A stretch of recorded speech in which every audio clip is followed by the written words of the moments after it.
Sean just popped up. I have been having inner ankle pain for the past 3 weeks.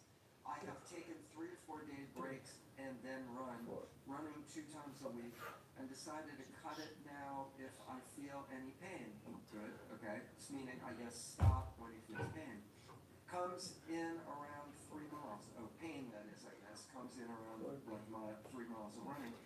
It's right underneath, behind the ball, on the medial side of my ankle.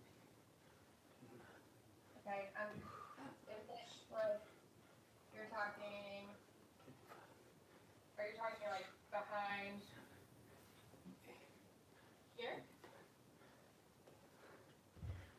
Sean? There's a lot of structures there, so I need more. Oh, here we go. Yeah, and a little lower. Okay. So, it's hard to, I don't want to make any, I don't want to make any, diagnoses without doing an assessment. I'll talk about, a couple of the things it could be. Now, if there is point tenderness on the bone, then come see me. It could be, one structure that is there is your posterior tibialis tendon, so it could be that. Now again,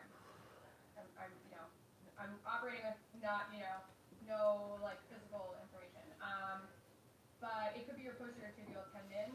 That tendon, it kind of starts in the calf, comes down, and it attaches down kind of here, and it plays a role in providing stability at your foot, especially when our foot hits the ground. So it actually is, it's used quite a bit with running.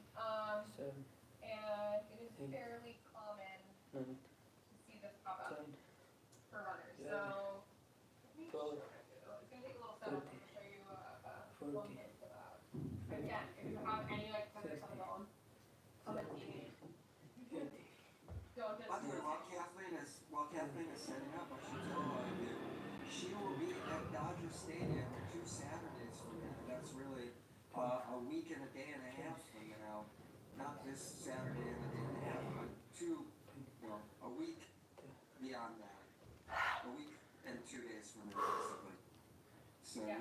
you can see her at Dodger Stadium, where we will all be. Although we will have our workout in Balboa Park, even though we're telling everybody in Balboa Park, come on Saturday instead of Sunday, we'll still be in Balboa Park on Sunday. Alright. So, you would set up a band, kind of high on a table. Now, this is it's not tight enough. I don't have any more space here. I like foam roller. It squeezes through here because it just prevents us from heating with any of the muscles up further up at your hip and knee. And then you're sweeping in against the band, trying to keep your forefoot relatively flat on the ground. So just worry about sweeping in or posterior tibialis. 2, 3, 4, 5. Also, single heel raises. If you're not doing single heel raises, do those too. If you can't do a single, then you really need to do them. Single heel raises. Make sure you're holding on to something.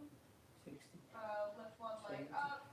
Knee is straight, right all the way up, all the way down. Do this against the wall, so you balance. 23. Depending on your age and gender, there's actually normative values for runners. 30. Heel raises should be a step or a book. You can, it's more of an eccentric exercise for your Achilles tendon, and as long as you can do them off the step, that's totally fine. If you can't do a single heel raise, don't go and try to do them on the step. Start on the floor because that's kind of the next level. But if they're doable, physical, yeah, you can definitely do that. If you're not doing calf raises, like that's across the board, I would definitely plug those in, because we really need to be able to, our calf complex gets really worked when we're training for a marathon, and you know, I've seen if calf weakness then can kind of trickle into a lot of injuries, or kind of can be a pretty big contributing factor to a lot of injuries, plantar fasciitis, sometimes posterior tibialis stuff. You know, shin splints are really just like calf complex weakness is what, you know, leads to that, or is a big contributor. So if you're not doing calf raises, definitely start doing them. Okay, thank you. Yeah. So that the area, there's not much pain there unless I like really do like a side squat on like a slanted board. I guess that would be, is that kind of, or like if I were to overpronate it, like force a pronation. Okay. That's Yeah. what pains me. That sounds like posterior tib. Okay. And that is like something, you know, you wanna make sure with, you know, tendon related things, you wanna make sure we're not like training on a really angry inflamed tendon for, you know, a really long period of time, because they're can be really hard to like and long to recover from. That being said, like you can, you know, if you have a little bit of posterior tibial tendinopathy, you can still train through this. Like if it's uncomfortable but it's tolerable, you don't necessarily have to stop as soon as you feel pain. Now, you know, it's all about the degree of irritability. So my rules of thumb with pain and running are, it should be tolerable. So if it's like, I have an awareness that there's a little bit of discomfort, but, you know, it's manageable, then that's okay, that's a green light. It should be pain, it should not be pain that causes you to change your running gait. So if you're like limping or doing something to avoid it so it goes away, that's a sign you should stop. If it's pain that's like relatively stable, and by that I mean it comes on at some point during the run, but it just kind of stays there, you're aware of it, it doesn't build over the course of the run, then that's okay too. And then you just want to monitor your like 24-hour soreness rules afterwards. So if it's painful a little bit after the run, but we're not feeling pain like 2 days later, then that's also okay. You just don't want to be like experiencing pain at that site for greater than 24 hours after your run. And obviously that's different for everyone. But yeah, just like, you know, everyone has their own level of comfort. But yeah, just with something like that's soft tissue related, like I'm not telling you to run through excruciating pain, but you might be able to train a little bit through it as you're like rehabbing it. Okay, got it. So I have friends who talked about the Achilles and then now they have balls on the back of the Achilles and they can't run at all. Is that a risk? I guess that's the biggest fear. Well, so Achilles would be like really like back here. Okay. Yeah, like it sounds like that's a different spot. Like Yeah, it's not back there. Yeah, it's much more posteriorly. Now, like again, if you run at a really cranky posterior tib for a year, like at some point it's gonna catch up to you.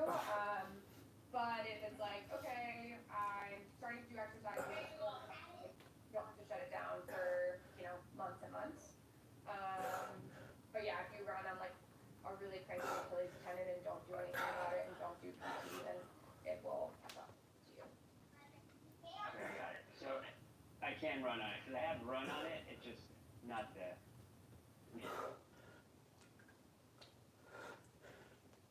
I didn't hear the last part. I apologize. So lose my ability to run, basically. I don't want to lose that. Sorry, That's you said okay. you can run on it. I missed the middle part. Yeah, I can run on it. My biggest fear is not being able to change my foot around. Yeah. Because I want to train for marathon. keeping spot. Yeah, I think it's all about like your degree of irritability. Like if it's really severe, then I'm not telling you to run on it. But you know, if it's there's plenty of people that like have posterior tibia treatment and it, you know, as long as you do the right things, it will go away. But if you just keep running on it and don't do anything about it, it won't go away. Does that make sense?